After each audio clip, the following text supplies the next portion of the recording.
안녕하세요. 오늘은 다육이 9월달 관리에 대한 이야기를 해볼까 합니다. 여름에는 참 못났던 다육이들이 가을 바람이 불어오니까 조금씩 예뻐지는 그런 모습을 보이고 있는데요. 분갈이를 조금씩 해주다 보니까 알록달록 단풍이 든 친구들도 있고 줄기가 약간 이상이 생겨가지고 치료를 해야 되는 그런 화분들도 있었습니다. 그러나 전체적으로 자리 배치를 다 하고 나니까 참 예쁜 그런 얼굴들을 많이들 보여주고 있었습니다. 분갈이를 어느 정도 마무리를 하고 있는 시점에서 이제 작은 화분들만 분갈이를 하면 되는데, 이 작은 화분들 같은 경우는 흙이 많이 들어가지도 않고 화분에서 분리하기 쉽기 때문에 아마 대품 분갈이 하는 그런 시간만큼은 아닐 겁니다. 그리고 우선 다육이 화분을 들 때 무겁지 않다는 거, 그것만으로도 이 작은 화분들만 남았다는 거에 대해서 너무 즐겁기도 하고, 이제 예뻐지는 그런 시기만 기다리면 되겠다라는 생각을 해봅니다. 분갈이를 하고 나서 지난주에 분갈이했던 다육이들 화분들 같은 경우는 전체적으로 물을 주었고요.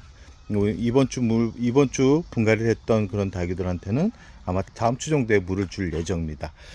지난주에 이 홍화장 분갈이 하는 영상을 한번 올렸던 것 같은데요. 아직 안 올렸나요? 전체적으로 공중뿌리가 너무 많이 나가지고 공중뿌리를 제거를 했지만 이렇게 공중뿌리가 나고 있는 모습을 확인할 수 있습니다. 한 번에 제거가 되는 게 아니기 때문에 나올 때마다 제거를 해 주시기 바랍니다. 분갈이를 하고 나서 물을 일해 줬는데요. 이렇게 이 수분을 끌어올리면서 이렇게 자리를 잡아가고 있는 모습. 물을 주고 나서 이렇게 하엽이 이렇게 만들어진다 그러면 이 친구 같은 경우는 뿌리가 어느 정도 내리고 있는 상태라고 생각을 하시면 되고요. 옆에 있는 줄리아철화 같은 경우도 물을 주고 나서 아주 진짜 꽃다발처럼 싱싱한 모습을 보여주고 있고요. 지금 나올 같은 경우도 물을 주고 나서 잎이 말라가고 있던 부분이 많이 줄어든 상태입니다. 지금 이 8000대 철화 같은 경우는 어제 분갈이를 했고요. 전체적으로 뿌리가 없는 상태에서 뿌리를 다 잘라내고 나서 심어줬기 때문에 대략 한 일주일 이상, 한 2주 정도 후에 물을 줄 예정입니다. 이렇듯 다육이 9월 관리는 봄 관리보다 약간 수월합니다. 9월 관리 같은 경우는 분갈이를 하지 않았던 그런 화분들 같은 경우는 칼슘제를 연면 시비하면서 뿌리가 조금씩 움직일 때 힘을 주는 게 좋고요. 이 하엽 정리를 하면서 중간중간에 이 깍지벌레가 있다 그러면 그런 다육이들 같은 경우는 분갈이를 하는 게 좋습니다. 약을 쳐도 되지만 전체적으로 분갈이를 하면서 뿌리 상태와 줄기 상태 그리고 하엽 정리까지 한 번에 한다 그러면 더 깨끗하고 예쁘게 볼 수 있지 않을까 합니다. 그리고 줄기를 잘 보시기 바랍니다. 줄기를 봐서 간혹 이렇게 무르는 그런 줄기들이 있거든요. 지금 친구 같은 경우도 줄기 아래 부분 보면 좀 물렁물렁한 게 보이죠. 이런 부분 같은 경우가 무른 겁니다. 이런 줄기 같은 경우는 잘라서 제거를 해줘야지만 다음 물을 줄 때 옆에 있는 그런 줄기까지 영향을 미치지 않는다라는 거. 그렇기 때문에 9월에 가장 중요한 부분은 뭐냐면 줄기가 건강한지 아니면 줄기가 아픈지를 먼저 확인을 하시기 바랍니다. 그리고 두 번째 물주기인데요. 여름에 물을 많이 주지 않아서 한 번에 물을 많이 줄 경우 문제가 생기기 때문에 1회 물주기 같은 경우는 화분이 반 정도 젖을 정도로 물을 주고요. 완전히 굶겼던 그런 다육이들 같은 경우는 저처럼 지금 저 앞에다가 저명간수로 물을 주는데요. 좀 많이 말랐던 다육이들 같은 경우는 위쪽으로 물을 줘가지고는 택도 없습니다. 그렇기 때문에 이렇게 화분을 담가주는데, 이 담가주는 시간이 궁금하시는 분들이 있는데, 저 같은 경우는 대략 일주일 정도 담가준다 라고 생각을 하시면 됩니다. 지금 옆에 있는 그런 다육이들 같은 경우도 물을 끌어올리지 못해서 이렇게 화분을 통째로 담가놓은 상태고요. 이렇듯 물을 끌어올리지 못하는 그런 다육이들 같은 경우는 화분을 물에 담가 가지고 물을 충분히 끌어올릴 수 있게 만들어 주는 게 좋습니다.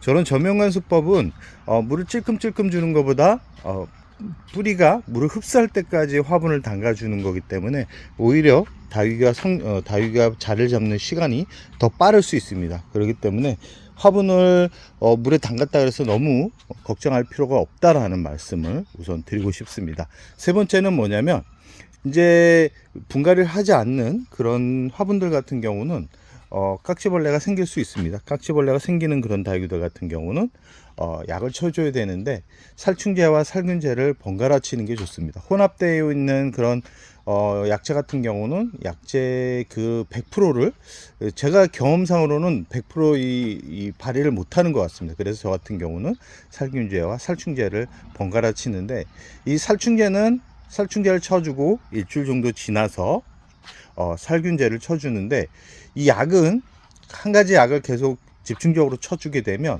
문제가 생깁니다. 이 얘네들이 잘 듣지를 않습니다. 그래서 약은 항상 혼합해서 바꿔서 쳐줘야 되는데,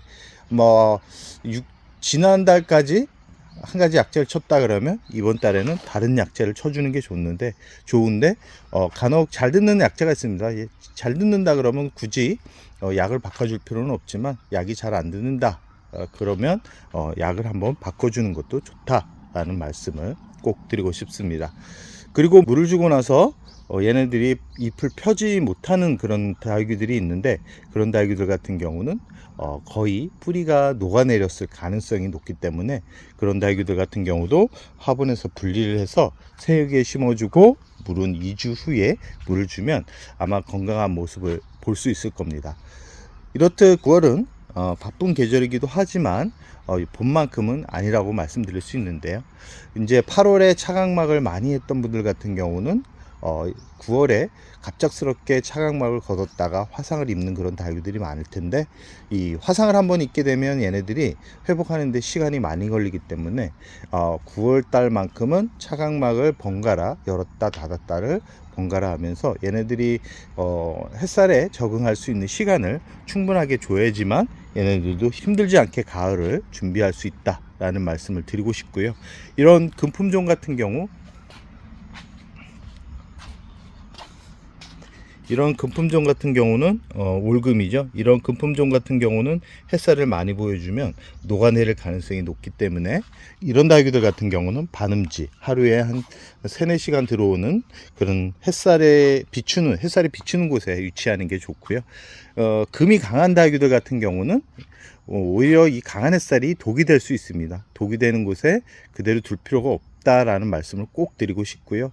이 웃자란 다육이가 보일 텐데요. 이런 웃자란 다육이가 보인다 그러면 좋은 햇살이 비치는 그런 곳에 두는데, 이 갑자기 너무 웃자라 버리면 얘네들이 물을 과하게 줬을 경우 녹아내릴 가능성이 높기 때문에, 이런 다육이들은 찔끔찔끔 주면서 이 웃자람이 약간 멎을 때, 그때 저명간소로 물을 주면서 키운다 그러면 웃자란 것도 멋진 수영을 만들면서 키울 수 있다 라는 말씀을 드리면서 오늘의 영상을 여기서 마무리할까 합니다.